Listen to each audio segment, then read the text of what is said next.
bombers were coming down the road. The change then to night bombing command to a gentleman called Air Marshal Harris. And Butch Harris was well-trained and well-proven bombing expert. He'd been doing an awful lot of the bombing training and fighting the desert sheiks and the like in the Middle East and in the Indian frontier. So he was quite experienced in that respect. The first thing they had to do was really get navigation from to people who could find targets. And this developed gradually over the war. The cloud base is 1,200 feet, visibility 6 miles, cloud tops 6,000 feet. It's going to be clear leaving the boat en route to the target. Light cirrus clouds at 30 plus, clear all the way to the target. You're going to have the usual haze and smoke over the rear, and it's easy to pick out, as the group leader said. He's not a heavy grouper. I wouldn't refer to him. He said it's easy to pick out the railway station by the bridge beyond the cathedral. On the way back, clear skies. Look for fighters. Protect your 6. On return, bases will be scattered clouds, ceilings 5,000 feet, visibility 10 miles. Good luck. On takeoff, the planes take off every 30 seconds and they just disappear into the fog. You don't see them every 30 seconds. And there's about 7,000 to 8,000 feet of cloud cover that we have to climb through.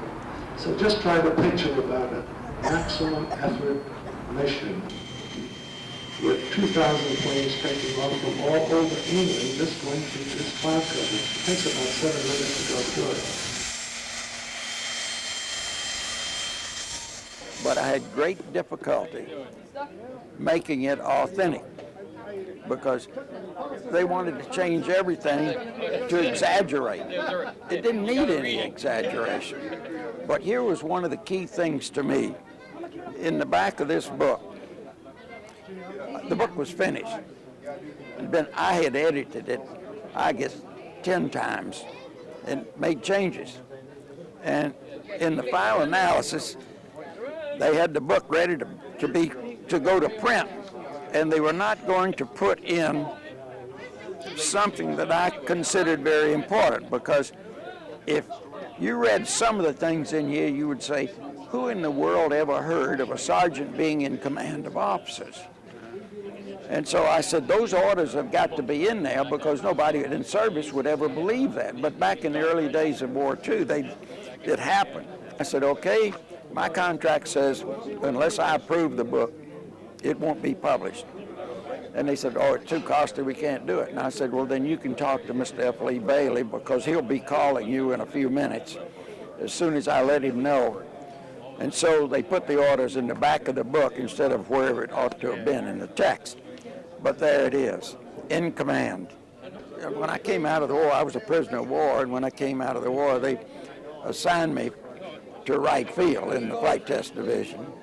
And I flew an awful lot of early airplanes, experimental stuff.